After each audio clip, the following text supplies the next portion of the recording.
Hello, कैसे हैं आप लोग? आशा करते हैं आप लोग बढ़िया होंगे। और आज के इस वीडियो में देखेंगे 8 जनवरी 2021 के पूछे गए पहले शिफ्ट यानी फर्स्ट शिफ्ट के इम्पोर्टेंट टॉप जीके के क्वेश्चन जो कि आपकी एनटीपीसी के परीक्षा में पूछा गया है।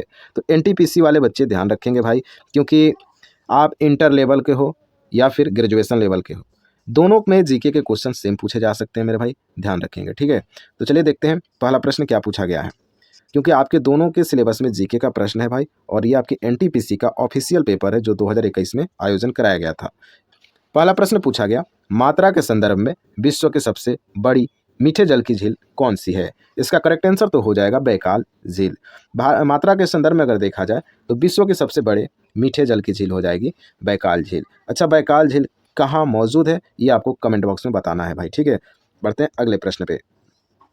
प्रश्न पूछा गया, एनफील्ड राइफल्स लाने के लिए कौन उत्तरदायी है जिनमें चर्बी वाले कारतूसों का उपयोग होता था, जो 1857 विद्रोह का तत्कालिक कारण बन गया था? इसका करेक्ट आंसर होगा हेनरी हडिंग हो जाएगा। यही हेनरी हडिंग था जो मेरे भाई एनफील्ड राइफल्स लाने का उत्तरदायी इसको माना जाता है, जिसमें चर्बी वाले कारतूस का उपयोग किया जाता था, जो 1857 विद्रोह का तत्कालीन कारण बन गया था। याद रखना, इस व्यक्ति का नाम हेनरी हार्डिंग। अगला प्रश्न देखते हैं, इंटरपोल का मुख्यालय कहाँ है? तो इंटरपोल का मुख्यालय हो जाएगा फ्रांस में मेरे भाई। ठीक है, इंटरपोल का मुख्यालय होगा फ्रांस में। इंटरपोल की स्थापना कब हुई थी, क्या बता पाओगे कमेंट बॉक्स में? तो बता पाओगे तो रुके क्यों भाई, कमेंट में जल्दी से छाप दो। बढ़ते हैं अगले प्रश्न पे।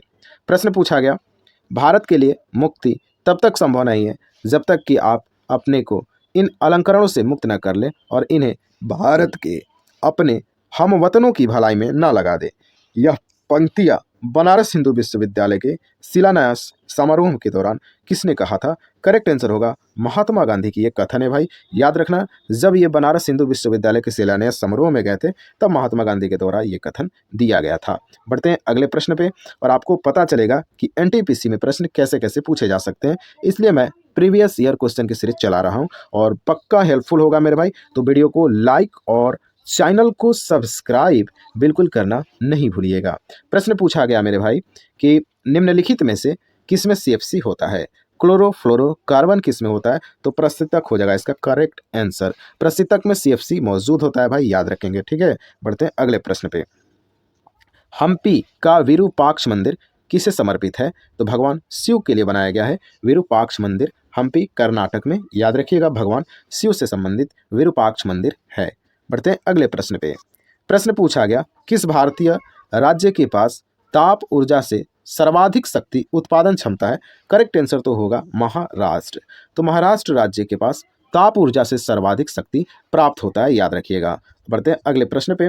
प्रश्न पूछा गया, निम्नलिखित में से किस एक न्यूक्लियर रिसर्च रिएक्टर का संचालन भाभा परमाणु अनुसंधान केंद्र के द्वारा किया गया है? तो करेक्ट आंसर हो जाएगा ध्रुव हो जाएगा मेरे भाई। ध्रुव एक न्यूक्लियर रिसर्च रिएक्टर का संचालन भाभा परमाणु अनुसंधान केंद्र के द्वारा किया गया। करेक्ट आंसर ध्रुव होने वाला है। देखते हैं अगले प्रश्न को। नाट्य शास्त्र जो एक नाटकीय कला के विषय में एक प्रसिद्ध ग्रंथ है, किसने लिखा था? तो भरत मुनि के द्वारा लिखा गया है नाट्य शास्त्र। आपको भैया याद रखना है, बस पेपर में आए उड़ा देना है। तो नाट्य शास्त्र हो जाएगा भरत मुनि। बढ़ते हैं अगले प्रश्न पे। अगला प्रश्न पूछा गया, निम्नलिखित में से कौन सी इमारत एफ.डब्ल्यू. स्टीवेंस ने डिजाइन किया था? कौन सा वह इमारत है जिसका डिजाइन एफ.डब्ल्यू. स्टीवेंस के द्वारा किया गया? तो करेक्ट आंसर होगा छत्रपति शिवाजी महाराज टर्मिनल, पूर्व में विक्टोरिया टर्मिनस इसका करेक्ट आंसर हो जाएगा। छत्रपति शिवाजी महाराज टर्मिनस का डिजाइन किसने तैयार किया? तो एफ.डब्ल्यू. स्टीवेंस के द्वारा तैयार किया गया। अगला प्रश्न पूछा गया, भारतीय संविधान का कौन सा वह अनुच्छेद सार्वजनिक रोजगार में समान अवसर का अधिकार प्रदान करता है? तो अनुच्छेद 16 में बताया गया है मेरे भाई कि सार्वजनिक रोजगार में समान अवसर का अधिकार प्रदान करेगा अनुच्छेद 16। इसका करेक्ट आंसर हो जाएगा, जो कि आपके एक मौलिक अधिकार के अंतर्गत आता है। अगला प्रश्न देखते हैं, निम्नलिखित में से किस पौधों से रक्तचाप का उपचार किया जाता है? करेक्ट आंसर तो हो जाएगा सर्पगंधा हो जाएगा मेरे भाई। ये 6-7 क्लास के किताब में देखने को मिल जाता है यह प्रश्न। तो सर्पगंधा जो है रक्तचाप का उपचार करने में मदद करता है, सर्पगंधा पौधा, याद रखेंगे। अगला प्रश्न देखते हैं, प्रथम आईसीसी टी20 विश्व कप पुरुष का खिताब किस देश ने जीता?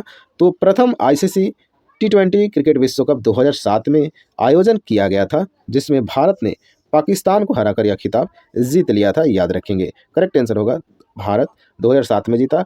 कप्तान कौन थे? तो एमएस धोनी कप्तान थे, आपको याद भी होगा। अगला प्रश्न देखते हैं, WWW का आविष्कार किसने किया? तो टिम बर्नर्स-ली के द्वारा इसका आविष्कार किया गया। WWW। अब इसका आपको फुल फॉर्म बताना है मेरे भाई।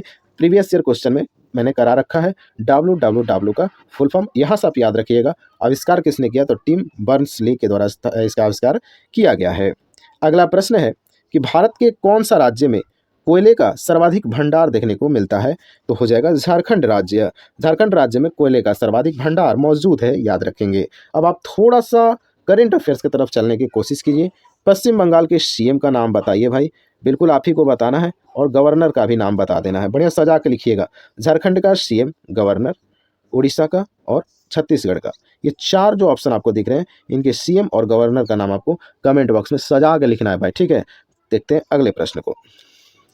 भारत में पहली यात्री रेलगाड़ी का संचालन किसके बीच हुआ था? तो बम्बई और ठाणे हो जाएगा। और यहाँ से प्रश्न 2-3 शिफ्ट में पूछा जा चुका है अब तक, ठीक है। तो भारत में पहली यात्री रेलगाड़ी का संचालन बम्बई से ठाणे के बीच हुआ था। बढ़ते हैं अगले प्रश्न पे। महाराष्ट्र के पारंपरिक लोक रंगमंच का नाम बताइए। तो महाराष्ट्र का हो जाएगा तमाशा हो जाएगा भाई, ठीक है। बहुत ही इंपॉर्टेंट ये प्रश्न है, पेपर में बार बार देखने को मिलता है, याद रखिएगा। बढ़ते हैं अगले प्रश्न पे। प्रश्न पूछा गया, भारत में कौन सी नदी में रिवर डॉल्फिन पाई जाती है? तो घाघरा नदी जो भारत में बहती है, उसमें रिवर डॉल्फिन नाम की मछली पाई जाती है, याद रखिएगा। करेक्ट आंसर हो जाएगा घाघरा। अगला प्रश्न पूछा गया, भारत में जोन बिल मेला एक ऐसा मेला है जहां वस्तु विनिमय प्रणाली का उपयोग अभी तक किया जाता है। यह मेला भारत के कौन से राज्य में होता है?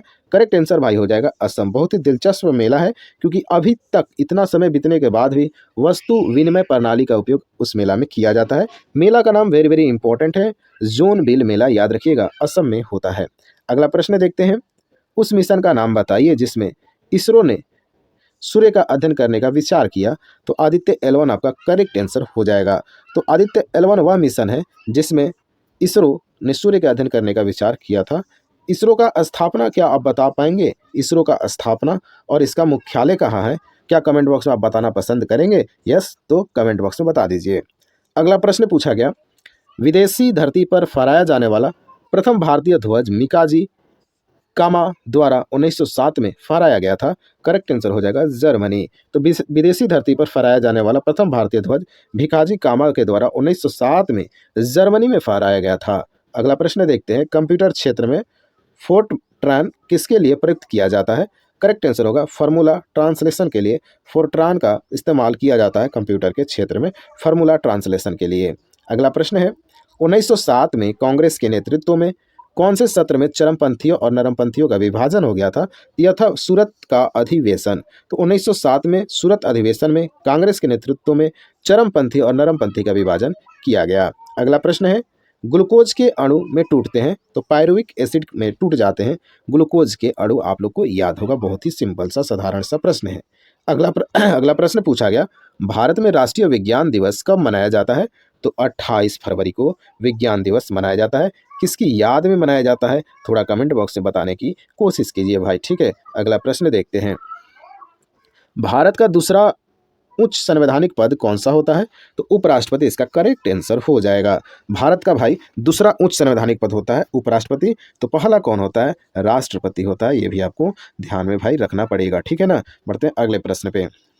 हाँ, यहाँ आपका प्रश्न सारा कंप्लीट हो गया, जो कि ऑफिशियल पेपर से आप लोग देख रहे हैं भाई। और हेल्पफुल है वीडियो तो वीडियो को लाइक, और अभी से भाई जुड़े रहना है चैनल पे, तो इसके लिए सब्सक्राइब करना है। ऐसा नहीं है भाई कि आप जब आपका एग्जाम डेट आ जाए ना एनटीपीसी का, तब आप तैयारी कर लोगे प्रीवियस ईयर क्वेश्चन का, ऐसा बिल्कुल नहीं होने वाला है, क्योंकि बहुत ज़्यादा शिफ्ट में पेपर कराया गया है भाई, ठीक है ना। तो एक एक शिफ्ट को देखने में आपका समय लगेगा, तो क्यों ना अभी से आप लोग लगे रहो, एक एक करके बहुत छोटा छोटा वीडियो होता है, आप आसानी से देख सकते हो, ठीक है। तो चैनल को सब्सक्राइब करना है, बेल आइकन को दबा लेना है, और टेलीग्राम चैनल से जुड़ सकते हो भाई, ठीक है। जुड़ने में क्या रखा है, टेलीग्राम चैनल से जुड़ जाओ, जो भी वीडियो का लिंक होता है वहाँ भी हम शेयर कर देते हैं, ठीक है। मिलते हैं हम नेक्स्ट वीडियो में, तब तक के लिए जय हिंद।